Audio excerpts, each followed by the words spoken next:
오늘 성경 말씀은 출애굽기 40장 33절로 38절입니다. 그는 또 성막과 제단 주위 뜰에 포장을 치고 뜰문에 휘장을 다니라. 모세가 이같이 역사를 마치니 구름이 회막에 덮이고 여호와 영광이 성막에 충만하매 모세가 회막에 들어갈 수 없었으니 이는 구름이 회막 위에 덮이고 여호와의 영광이 성막에 충만함이었으며 구름이 성막 위에서 떠오를 때에는 이스라엘 자손이 그 모든 행진하는 길에 앞으로 나아갔고 구름이 떠오르지 않을 때에는 떠오르는 날까지 나아가지 아니하였으며 낮에는 여호와의 구름이 성막 위에 있고 밤에는 불이 그 구름 가운데 있음을 이스라엘 온 족속이 그 모든 행진하는 길에서 그들의 눈으로 보았더라. 아멘. 이제 주변을 보면 제법 가을 정취가 묻어나는 것 같습니다. 교회 주변에 이렇게 오고 가고 하다 보면 단풍나무도 있지만 또 은행나무가 있습니다. 그래서 은행나무 색깔을 보았더니 색깔이 노랗게 변해가더라고요. 그래서 가을이 제법 됐구나 이렇게 생각이 들기도 합니다. 또한 여러분들의 옷차림을 보더라도 이제 반팔에서 좀 긴 팔로 또 겉옷을 거치면서 이제 가을이 되어져 가는 것 같습니다. 물론 사람마다 그 계절에 대한 그 느낌들이 많이 다르겠지만 제 개인적으로는 우리나라의 가장 아름다운 계절이 가을 아닐까 이렇게 생각을 합니다. 왜냐하면 들판에는 황금 물결이 있고 또 주변 이곳저곳을 가다 보면 단풍으로 물드는 아름다운 국토가 있어서 그렇습니다. 여러분 이 가을에 여러분들이 이제 많은 것들을 누리게 될 텐데 가족 간에 또는 형제 간에 또는 교회 안에서 공동체 안에 그런 아름다움을 누리고 함께 할 수 있는 그런 시간들이 많이 되기를 주님 이름으로 축복합니다. 제가 지난 주간에 또 지지난 주간에 지난 주간은 아니군요. 지지난 주간에 이렇게 인사를 하시라고 했습니다. 당신을 주님 섬기듯이 하겠습니다. 이랬더니 쑥스러워 하시더라고요. 그래서 오늘은 조금 바꿨습니다. 당신을 주님 다음으로 섬기겠습니다. 이렇게 한번 바꿔보실까요? 한번 주위 분들하고 인사하겠습니다. 당신을 주님 다음으로 섬기겠습니다. 당신을 주님 다음으로 섬기겠습니다.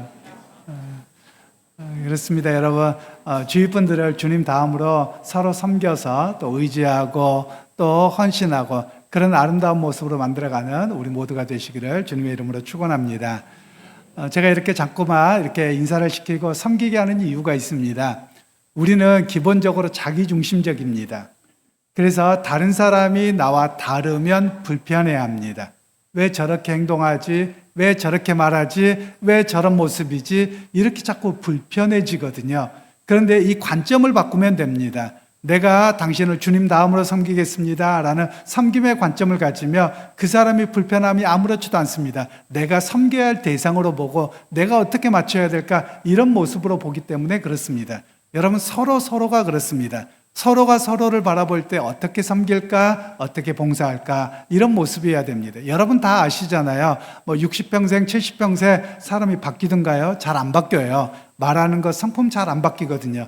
그러니까 안 바뀌었다고 맨날 그렇게 할 것이 아니라 그냥 내가 저분을 어떻게 섬길까를 서로 바라보다 보면 서로가 변해가 있는 그런 모습을 발견하게 되는 것입니다. 우리 주안의 교회 공동체가 서로 그리스도인이기에 정말 주님을 섬기고 그 주님 다음으로 서로 섬겨서 아름답고 조화롭게 만들어가는 우리 주안의 교회 공동체가 되기를 주님의 이름으로 축복합니다.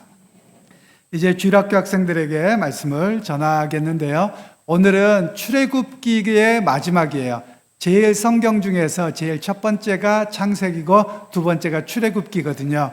출애굽기에 처음 제가 연초에 설교를 할 때 주제를 말씀드렸는데요. 혹시 우리 친구들 주제를 알까요? 기억날까요? 모르면 얼른 쳐다보면 됩니다. 앞에 뭐라고 써졌나요? With him. With him이란 말은 그분과 함께 그런 뜻이지요. 그래서 우리의 인생의 삶을 또 우리가 매번 살아가는데 하나님과 내가 함께 걸어갑니다. 이 고백이 바로 출애굽기의 고백이라고 우리 친구들에게 말씀을 드렸지요. 그런데 제가 또 그림을 보면 그림이 무슨 그림이라고 그랬죠? 광야 그림이라고 했어요. 광야 그림이라고 하는 것은 하나의 모래산을 건너면 또 모래산이고 바위산이에요. 아무것도 없어요. 우리가 분명 꿈을 갖고 가지만 그 꿈이 다 이루어지는 것은 아니거든요. 그럴 때마다 사람은 때로는 실망하게 되고 무너지기도 하거든요. 그때 잊지 말라고 하는 것이 무엇이냐면 여호와 하나님이 나와 함께 하신다는 거예요. 그래서 우리 친구들도 마찬가지예요. 우리 친구들이 초등학교, 중학교, 고등학교, 대학교 또 그리고 나중에 성인이 되어서 살아가는 삶에 매번 그 순간순간들이 있는데 이것을 여정이라고 말을 해요. 그래서 그 매번의 여정 속에서 나는 누구다? 하나님의 자녀요. 하나님이 나와 매번 함께 하십니다. 이 고백을 잃어버리지 않는 우리 친구들이 다 되기를 주님의 이름으로 축복해요. 특별히 이스라엘 백성들이 여러 가지 실수를 범하는데요. 그들이 잃어버렸던 게 뭐냐면 하나님이 함께 하신다는 사실을 잃어버려요. 그래서 출애굽을 할 때 애굽에서 나올 때 뒤에서 애굽의 군대가 쫓아오니까 금방 두려워합니다. 그리고 또 그들이 홍해바다를 건넜는데 너무 갈증이 나요. 그래서 물이 없어서 물을 마시고 싶었는데 마침 우물을 발견해서 그 물을 마셨는데 너무 쓴 거지요. 그래서 또 불평을 하지요. 그래서 이스라엘 백성들이 시내산까지 도착했는데 모세가 하나님 앞에 십계명을 받으러 갔어요. 그런데 내려오지 않아요. 우리 친구들에게도 시내산을 보면 여기 뒤에 보면 사진 저 뒤쪽에 산이 있죠. 그렇게 돌산이에요. 아무것도 없는 그냥 돌산이에요. 그런 시내산에서 내려오지 않는 거예요. 그래서 또 두려워했습니다. 그래서 이스라엘 백성들이 금부치를 가져다가 금송아지를 만들어 놓고 이것이 하나님이라고 하나님을 왜곡해서 섬기는 그런 모습이 이스라엘 백성들이었죠. 그래서 하나님께서는 그들에게 십계명을 주시고 또 성경 말씀을 주셔서 그들이 더 이상 또 성막을 만들게 하셔서 내가 너희와 함께 한다는 것을 잊지 말아라. 앞으로 또 다른 광야가 너희에게 펼쳐질 것이다. 즉 이스라엘 백성들이 생각했던 건 뭐냐면 출애굽만 하면 끝나는 줄 알았어요. 그리고 홍해바다만 끝나면 넘기만 하면 끝나는 줄 알았어요. 시내산에서 하나님 말씀만 받으면 끝나는 줄 알았어요. 안 끝났거든요. 그래서 하나님께서는 성막과 말씀을 통해서 너희가 또 다른 광야를 만나더라도 어렵고 힘든 시간들을 걸어감에도 불구하고 내가 너와 함께한다. 그러면 그 길을 잘 건너갈 수 있다. 이런 의미로 말씀을 하고 있는 것이죠. 여러분 우리 친구들 제가 뒤에 보면 이쪽으로 이렇게 하는 게 낫겠네요. 걸음걸이가 있죠. 일부러 이 사진을 선택했었던 이유가 있어요. 분명히 누군가는 걸어간 길이에요. 그런데 그 걸어간 길에 나 홀로 걸어간 것이 아니라 함께 믿음의 생활을 하고 같이 걸어가는 사람들이 있었고 그 가운데 하나님의 도우심이 있었다. 이런 의미를 넣고자 이 그림을 선택해서 뒤에 올 배경으로 만들었지요.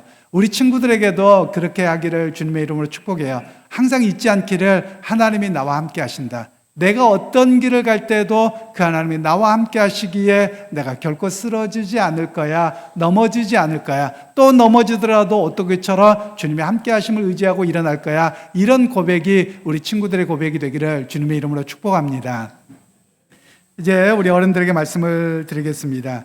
먼저 첫 번째로 이스라엘 백성들의 첫 부르심을 우리 역시 기억해야 된다라는 것을 먼저 말씀하고 있습니다. 출애굽기 6장 6절 7절 말씀을 우리가 한번 읽도록 하겠습니다. 읽겠습니다. 그러므로 이스라엘 자손에게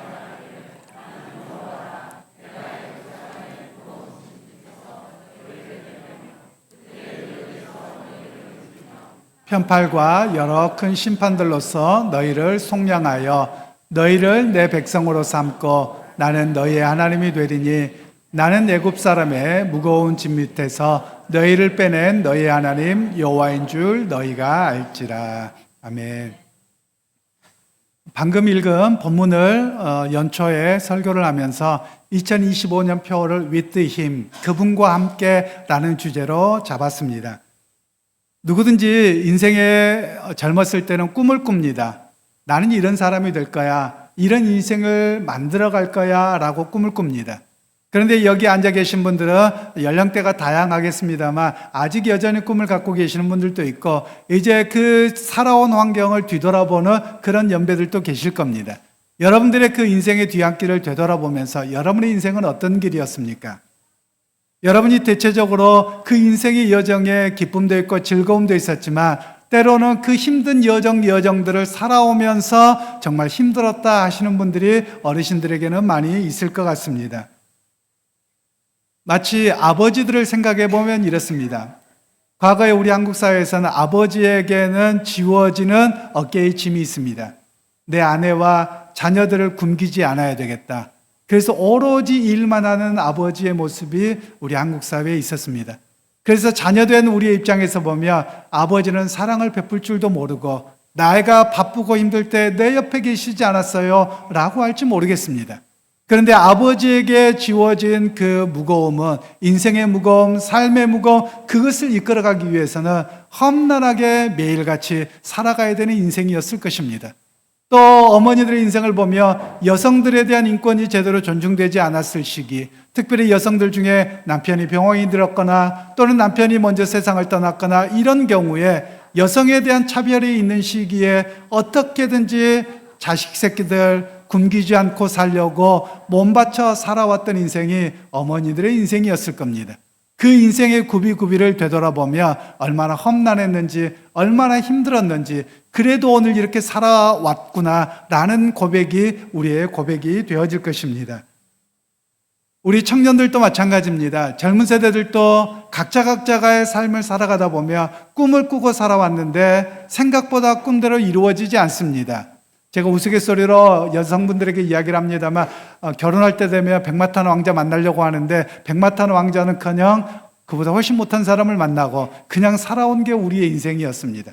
그리고 행복을 꿈꾸었지만 그 행복이 생각보다 이루어지지 않고 같이 갈등하고 어려움을 살아가는 것이 또 우리의 모습이기도 합니다. 또한 그뿐만 아니라 내가 이 정도의 커리어를 쌓으면 좋은 직장과 좋은 것들이 보장될 거라고 생각했지만 사회는 또 변혁되었고 또 정치의 영역에서 방향이 바꿈으로 인해서 우리의 삶의 조건들이 그리 좋아지지 않는 그런 모습들을 우리가 매번 경험합니다. 어찌 보면 사회 현상이라고 하는 것, 세상이라고 하는 것은 우리의 기대와 다르게 매번 또 다른 광야의 모습으로 우리에게 다가오더라라는 겁니다. 아버지는 아버지대로, 어머니는 어머니대로, 젊은 세대는 젊은 세대들로, 또는 각자의 인생은 인생대로 또 다른 광야로 우리에게 매번 다가온다라는 말씀입니다. 여러분, 이스라엘 백성들은 하나님의 부르심을 받았을 때 그들의 부르심을 따라가기만 하면 되는 줄 알았습니다. 그래서 모세만 보고 따라왔습니다. 하나님께서 10가지의 재앙을 통해서 애굽을 심판하셨거든요. 그래서 우리가 이제는 모든 노역과 무거움으로부터 해방되었다. 그 자체가 기뻤어요. 그런데 얼마 가지 않아서 애굽의 군대가 마차를 동원하고 말과 낙타를 동원해서 무장해서 뒤를 쫓아오는 겁니다. 얼마나 다급했겠습니까? 그런 가운데 모세에게 어떻게 하려고 하냐 할 때 하나님께서 모세를 통해서 홍해바다를 건너게 하셨습니다. 그래서 그 홍해바다를 건너 허겁지겁 건너고 보니 그들이 경험한 것은 갈증입니다. 여러분 그렇지 않습니까? 여러분들 인생에서도 또 그냥 개인적으로 어떤 사건 속에서도 보면 어떤 일들을 막 해야 됩니다. 간신히 해냈다. 그리고 한숨을 쉴 때 그때 가장 찾아오는 것이 갈증이거든요. 바로 이스라엘 백성들의 그 갈증을 해갈할 마라라고 하는 곳에 가서 우물을 만났습니다. 그런데 그 우물을 만나자마자 물을 마시려고 할 때 쓴물이요 동물이어서 죽을 지경이었습니다. 그래서 그들은 또 하나님께 불평을 합니다. 홍해바다를 건넜는데도 불구하고요. 어떻게 해요? 하나님께서 양쪽에 벽처럼 만들어서 메마른 땅으로 건너게 하시는 하나님의 기적을 경험했는데 그 갈증이 왔을 때 금방 하나님에 대해서 불평을 합니다. 그때 하나님께서 모세를 통해서 마른 나뭇가지 하나를 던져 넣게 하셔서 그 쓴물을 단물로 바꾸어 주셔서 그들의 목을 죽여 주셨습니다. 아마도 이스라엘 백성들이 이쯤 되었으면 살 것 같다. 그럼 그렇지 하나님 우리를 버리시지 않았다. 이렇게 고백했을 것입니다. 그런데 그들이 며칠을 가지 않았습니다. 그냥 갔어요. 그런데 가지고 온 양식이 다 떨어져 가는 겁니다. 그때 우리 뭐 먹고 살라고 가지고 온 양식 다 떨어졌잖아. 이렇게 되는 것이죠. 여러분 한국 문화와 이쪽 중동이나 서양 문화가 좀 다릅니다. 우리가 일반적으로 문화를 이야기할 때 왜 서양 문화가 급속도로 발달하고 이 동양권 문화가 좀 뒤처졌는가? 지금은 그렇지 않습니다만 과거에 이런 연구가 있었습니다. 먹거리 때문이라고 이야기를 합니다. 즉 동양권 음식은 매일매일 밥을 해야 되거든요. 밥 지어 먹어야 되는 거예요. 그런데 서양은 목축 문화여서 빵을 한번 구우면 일주일씩 가는 겁니다. 그리고 거기에다 그냥 치즈 발라서 먹으면 되는 거거든요. 그래서 수많은 시간을 일할 수 있고 다른 일을 할 수 있었기 때문이다. 이런 이야기를 합니다. 아마도 이스라엘 백성들은 이렇게 빵을 가지고 나왔는데 이 빵이 다 떨어졌습니다. 불평을 합니다. 그때 하나님께서 하늘로부터 만나를, 아침에는 만나를, 저녁에는 메추라기를 주셨습니다. 야, 하나님께서 이렇게 공급을 하시는구나, 안 죽이시는구나, 안 굶겨 죽이시는구나, 이걸 깨달았습니다. 그리고 조금 가다가 르비딤이라고 하는 곳을 그들이 지나가게 됩니다.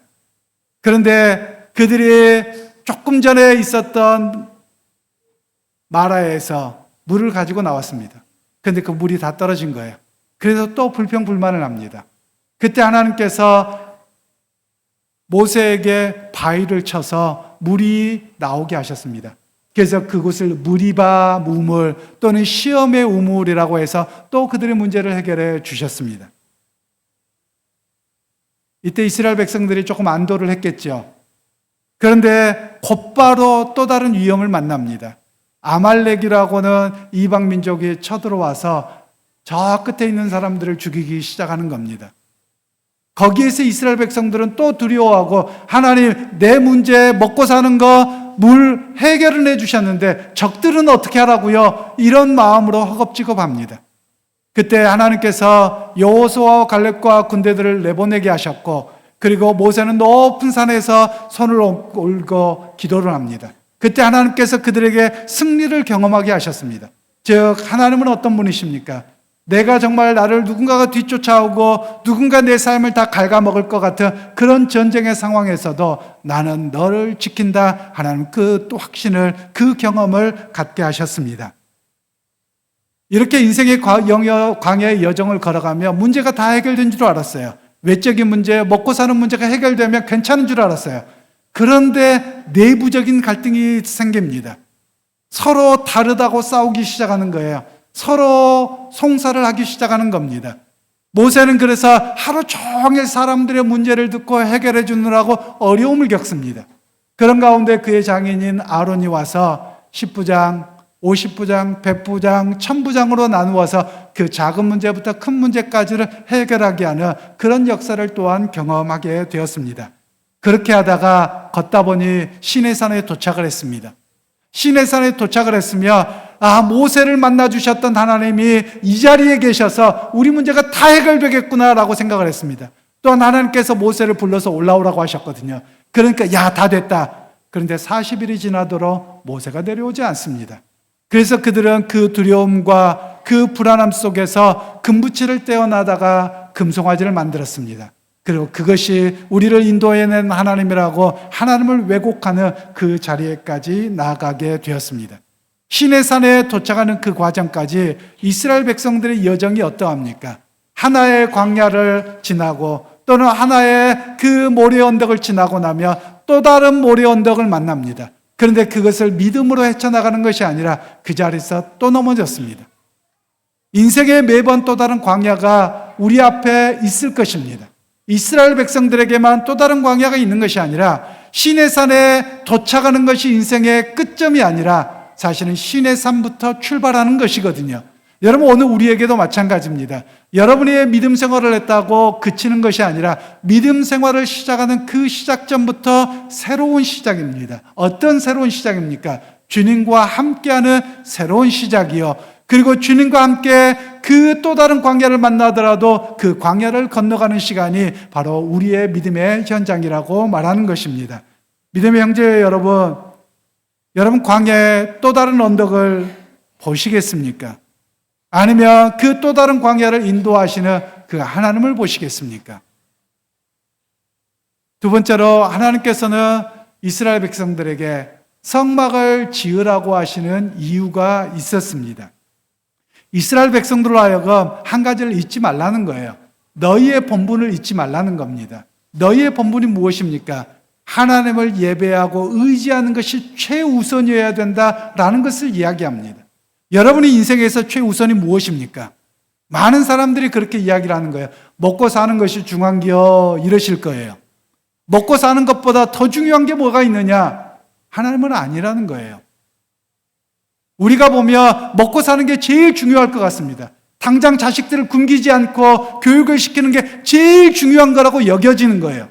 우리 눈앞에 닥치는 어떤 무게가, 삶의 무게가 오고 삶의 변화가 찾아오며 어떻게 살아가야 되나, 어떻게 가정을 꾸려가야 되나, 이것이 가장 중요한 것으로 와 닿거든요. 이스라엘 백성들이 여기에 다 넘어졌어요. 많은 사람들이 다 여기에 넘어지고 있어요. 그런데 하나님께서는 성막을 만들고 거기에 기구들을 만들고 제사장의 의복을 만듦을 통해서 그들에게 너희에게 가장 중요한 게 무엇이냐? 하나님 앞에 예배하고 그 하나님이 인도하실 것을 믿고 기대하라는 겁니다. 여러분들 오늘 삶의 무게 당장 급한 것, 제일 중요한 것이 생존의 문제라고 해서 그걸 바라보며 또 다른 광야에서 넘어질 것입니다. 미끄러질 것입니다. 무너질 것입니다. 그런데 그 광야의 현장에서 나는 하나님을 예배하는 사람입니다. 그 하나님의 나를 인도하시고 도와주실 것을 내가 믿나이다. 이 고백을 하는 자는 일어날 것입니다. 승리할 것입니다. 하나님께서 그 또 다른 광야의 언덕을 넘어가게 하실 것입니다. 여러분 그 자리에 함께 있기를 간절히 소원합니다. 여러분 가장 중요한 것, 먹고 사는 문제가 아니라 하나님을 예배하고 의지하는 것입니다. 이것을 잃어버리지 않는 저와 여러분들이 되기를 간절히 소원합니다. 이제 여러분들은 앞으로 펼쳐진 광야를 걸어가게 될 것입니다. 어떻게 가시겠습니까? 36절로 38절을 다시 한번 합독하겠습니다. 구름이 성막 위에서 떠오를 때에는 이스라엘 자손이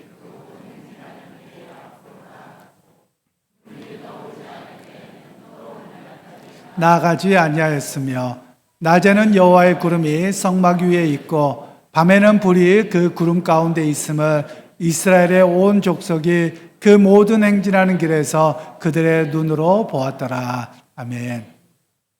앞에서도 말씀드렸지만 이스라엘 백성들은 홍해 바다만 건너면 또 이스라엘 백성들이 시내산만 도착하면 끝인 줄 알았습니다. 그런데 끝이 아니라 또 다른 시작입니다. 오늘 출애굽기가 끝나지만 출애굽의 여정은 오늘의 끝이 아니라 이제 또 다른 출애굽의 여정으로 시작되어져 갈 것입니다. 그런데 하나님은 그들에게 한 가지 사인을 주세요. 어떤 사인을 주십니까? 성막을 만들어 놓고 하나님 앞에 예배를 드렸더니 그 성막 위에 구름이 내려앉습니다. 그러면서 하나님께서 말씀하시기를 구름이 내려앉아 있으면 그 자리에 거주하고 그리고 구름이 떠오르며 너희가 나를 따라와라 이렇게 말씀하고 계시는 겁니다. 여러분 이 이야기가 무슨 이야기입니까? 하나님의 인도하심을 의지하고 살라는 거예요. 하나님께서 너의 인생을 눈앞에 직접 인도하겠다라는 것을 말씀하고 계시는 겁니다. 그러면 어떤 분들이 이런 분들이 계실지 모르겠어요. 저 또한 마찬가지인데 목사님 하나님이 구름기둥과 불기둥으로 지금도 나를 인도하면 내가 따라갈 건데요. 그런데 구름기둥과 불기둥은요 그림자예요. 어떤 그림자입니까? 예수 그리스도에 대한 그림자예요. 성령님에 대한 그림자예요. 여러분 그림자와 실체를 경험한 사람 중에 누가 진짜겠습니까? 실체를 경험한 사람이거든요. 저와 여러분은 어떤 사람입니까? 구약 성경의 성도들은 오실 그리스도에 대한 그림자만 바라보고 살아갔어요. 그 그림자의 형상이 구름기둥과 불기둥이요 성막이었거든요. 그런데 오늘 우리에게는 구약에서 성막으로 임재하시고 모세를 만나 주셨던 그 여호와께서 이 땅에 우리와 같은 육신으로 오셨어요. 그리고 십자가에서 죽고 부활하셨어요. 그리고 승천하셔서 당신의 영인 성령을 우리에게 보내주셨습니다. 그래서 오늘 우리는 어떤 사람입니까? 우리는 성령의 인도하심을 받고 사는 사람들입니다. 성령의 인도하심을 어떻게 받습니까? 그냥 마음의 감동도 있을 때가 있어요. 그런데 주께서는 우리에게 변하지 않는 구름기둥과 불기둥을 주셨어요. 그게 무엇입니까? 이 성경입니다. 하나님의 말씀입니다. 변하지 않는 말씀으로, 흔들리지 않는 말씀으로 우리에게 주셔서 이 말씀을 의지하고 따라 살아가도록 우리에게 말씀하고 계신다는 것입니다. 믿음의 형제자매 여러분, 오늘 여러분들은 어떻게 사시겠습니까? 내 경험과 내가 살아왔던 삶의 모습으로 매번 그렇게 사시겠습니까? 아니면 하나님의 인도하심을 의지하면서 with him, 그분과 함께 그분이 주신 말씀을 붙들고 여러분 새로운 믿음의 발걸음, 새로운 광야의 길을 걸어가시겠습니까?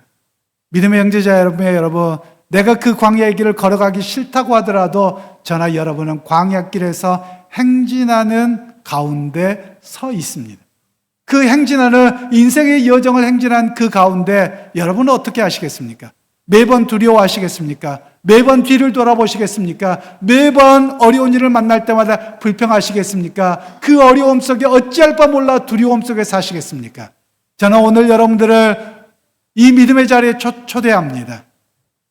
그 두렵고 떨리는 그 자리가 아니라 하나님이 나와 함께 하신다는 그 분명한 확신 속에서 내 인생에 어떠한 또 다른 광야가 펼쳐진다 할지라도 내가 흔들리지 않고 그 주님과 함께 가겠습니다. 임마누엘의 하나님, 나와 함께 하신 그 하나님을 내가 의지하고 말씀 속에서 그 말씀을 붙들고 나와 함께 하신 하나님을 의지하고 살아가는 자리로 여러분을 초대합니다. 여러분, 또 다른 행진의 길 속에서 우리 주님과 함께 가십시다. 또 다른 행진의 길, 또 다른 광야의 길을 우리가 만난다 할지라도 흔들리지 않고 나를 붙들어 주시고 나를 인도하시고 위로하시는 그 하나님의 손길 속에서 함께 걸어가십시다. 여러분, 그 말씀을 의지하며 여러분에게 또 다른 어떤 광야가 펼쳐질지라도 하나님의 때를 따라 공급하시고 때를 따라 안보하시고 때를 따라 지키시고 때를 따라 함께 하시는 그 하나님을 의지하고 믿음의 자리에서 함께 걸어가는 믿음의 여정에 여러분을 초대합니다. 그 여정에서 우리 모두가 승리하는 우리 모두가 되기를 주님의 이름으로 축원합니다.